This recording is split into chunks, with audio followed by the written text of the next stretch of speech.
लाग्छ जुन चाहिँ समहाउ युज भइरहेको छ।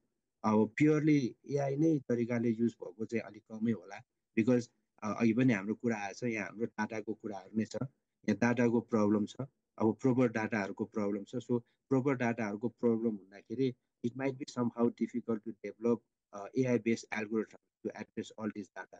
एन्ड मोर इम्पोर्टेन्टली हेल्थमा त एकदमै धेरै डाटाहरू छ।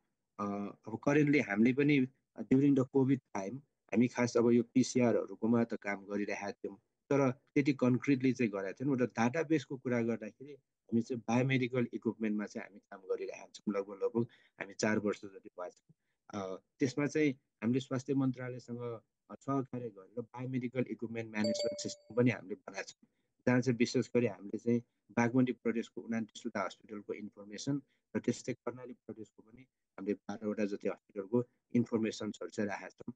त्यो दौरानमा हामीले के बुझेका छौँ भन्दाखेरि चाहिँ there are lots of health information. अब सम इन्फर्मेसन्सहरू चाहिँ सेक्रेट छन्, सम इन्फर्मेसनहरूको कन्फ्लिक्टहरू त्यो आफ्नो ठाउँमा छ, तर lots of information are there.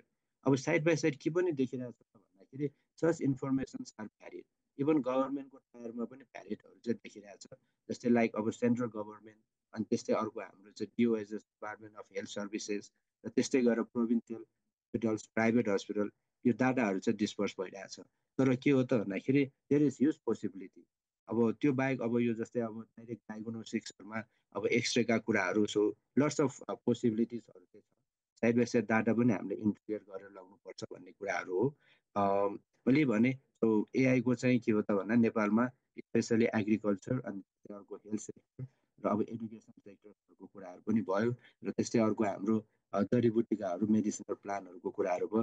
यसमा चाहिँ यसको धेरै नै एप्लिकेसन भएर अगाडि बढ्छ भन्ने लाग्छ। सायद अब आजको हाम्रो यो पोडकास्टमा अडियन्सहरू मार्फत र सम्बन्धित निकायहरूमा यसबारे जानकारी र परिचर्चा भएर अगाडि बढ्छन् भन्ने लाग्छ।